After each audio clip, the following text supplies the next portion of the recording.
Now, the Somalian Ministry of Commerce and Industry and local chambers of commerce and industry are holding the first Somali Reconstruction and Investment Conference and exhibition in Kenya this week.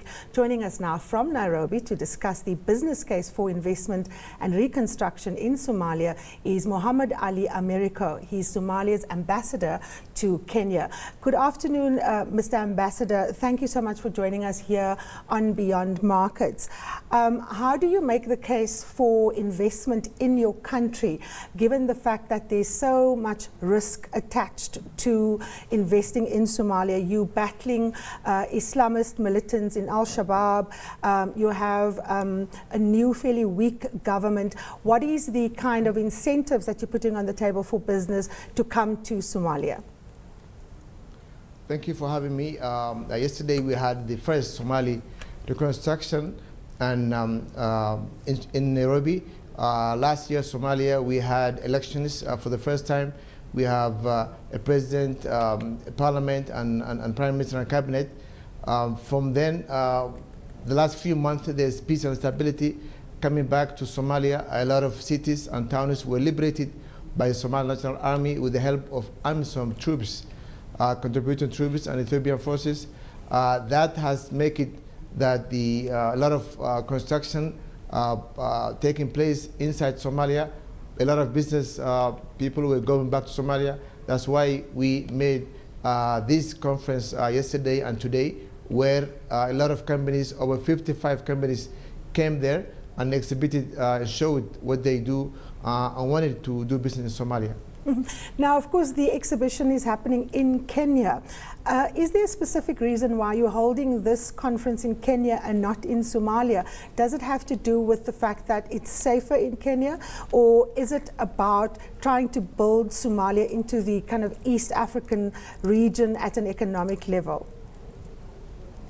No, the reason that we hold this one, the first one, is just that all these companies, most of the companies that wanted to do business were based here in Nairobi, and now the second such conference will take place inside Somalia. If I may say also, the Somali companies also came there. There are a lot of business owners Somalis, such as hotel owners, came there, showed what they do. Inside Somalia, for example, now the capital city of Mogadishu, there's a lot of construction going on. Hospitals, hotels has been going on. And we want these people to take part of the reconstruction. Also, there will be a lot of job creation for the youth inside Somalia. Now, of course, infrastructure is the big buzzword on the continent, Ambassador, and many people are talking about the fact that this is going to be the one vehicle in which Africa can actually push through growth in the economy. What has been the uptake from the private sector in infrastructure projects, given the fact that there's quite a lot of cash that one requires to put up, to get involved in some of these construction efforts? No, most of these companies actually, for example, if I may say also the Somali people from the diaspora who were doing business outside Somalia, now willing, and also in the last few months went back into Somalia, put a lot of money into their country, and that's what the Somali federal government now policy is, and have appealed, the president have appealed to Somalis outside Somalia to come back and take part of rebuilding their country. And that's what's happening inside Somalia now. Now, I heard you speaking earlier about the fact that job creation, of course, is central, particularly as it relates to young people. We know that Africa is in fact, a young continent. Young people are the most important social force on the continent. Talk us through some of the economic initiatives that will be specifically geared toward dealing with youth unemployment in Somalia.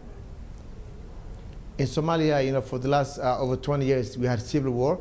A child that was born, for example, 1991, today is over 20 years old. Maybe he or she have never seen a government, never had a job. Most of them, what they know how to bring a bread to the table, bring food to their families, was AK-47 or gun. But now, since the stability, and we have a government now, the government's priority is to rehabilitate these youngsters, teach them how to get and create jobs for them. That's why these kind of conferences are taking place. And as I said, we want it to take place, next one, inside Somalia, where the youngsters will be able to take part of rebuilding their country, having decent jobs, and rebuild the country. Earlier on, you spoke about some of the advances that were being made on the political front, the election of a new government and so on. But things are quite fragile still. You have made a lot of progress. How do you convince business people that the risks that they have to take in coming to Somalia is worth it? What is the kind of long-term projections in terms of the outlook for the Somali economy? In Somalia, we have the longest coastline of Africa. We have 2 big rivers in Somalia. We have unexplored gas and oil in Somalia. Of course, whenever you go to business, there is risk attached to it. But we believe that now is the right moment, the right time. We see a light at the end of the tunnel. I'm very optimistic. We are very optimistic. And that's why yesterday and today at the convention, you could see all these big companies really wanted to take part in the reconstruction and investment in Somalia.